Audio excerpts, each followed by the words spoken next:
Huminto na si Angelica Yulo sa pagbibigay ng panayam tungkol sa hidwaan nila ng anak niyang si Carlos Yulo, pero patuloy pa rin ang mga batikos sa kanya.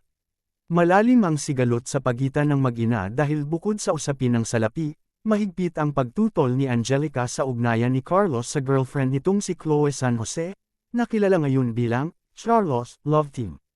May kinalaman sa social media posts na rin ni Angelica ang mga bagong pagtutuligsa sa kanya. Inaakusahang nananodya siya para pasakitan ang anak na 2 gintong medalya ang napanalunan sa Paris Olympics 2024.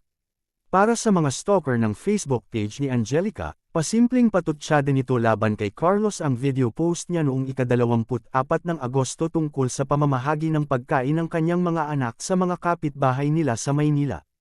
Malinaw na maririnig sa video ang voiceover statement ni Angelica, "Salamat po sa araw na ito, sa mga tumulong magluto at mag-asikaso ngayon, sa mga anak ko na nagbahagi ng kahit papaanong parte ng incentives nila.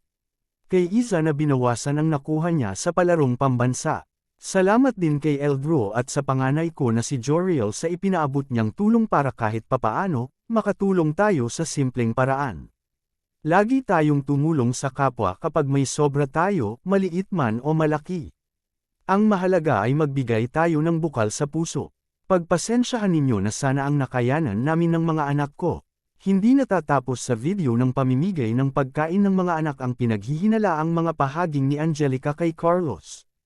Ibinahagi rin ni Angelica ang video ng parangal sa kanya ng isang beauty salon sa Maynila noong ika-23 ng Agosto taong 2024.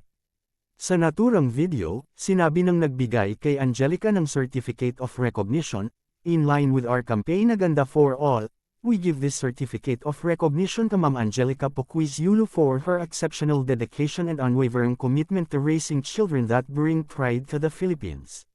Your effort and virtue are in line with the spirit of Kotsulan's Ganda for All campaign, embodying the values of empowerment, individuality and positivity." Pinaniniwalaan ng ilang netizens na pantapat ito ni Angelica sa mga pagbibigay-pugay kay Carlos ng Malacanang Palace at ng iba't ibang organisasyon dahil sa karangalang inihatid sa bansa ng 24-na-year-old gymnast. Kabilang din sa mga nakakaintrigang social media posts ni Angelica ang video ng pagsakay nila sa gondola ng kanyang pamilya sa Venice Grand Canal Mall sa Taguig City. Pinost ito bandang August 20, 2024. Noong ika-14 ng Agosto taong 2024, una nang sumakay sa gondola sa parehong mall si Carlos at ang Gymnastics Association of the Philippines President na si Cynthia Carrion.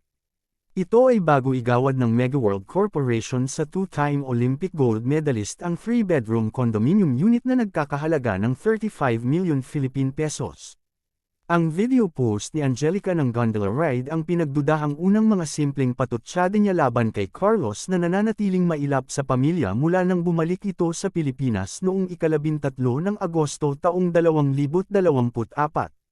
Sa kasalukuyan ay umabot na sa mahigit 113 million Philippine pesos ang cash incentive, maliban pa sa iba pang mga regalo, natatanggapin ni Carlos dahil sa karangalang inihatid niya sa Pilipinas. Kaugnay nito, nilinaw ng Bureau of Internal Revenue, BIR, na walang babayarang buwis si Carlos sa lahat ng natanggap nitong premyo, award, regalo, o donasyon kaugnay ng kanyang pagkapanalo sa Paris Olympics.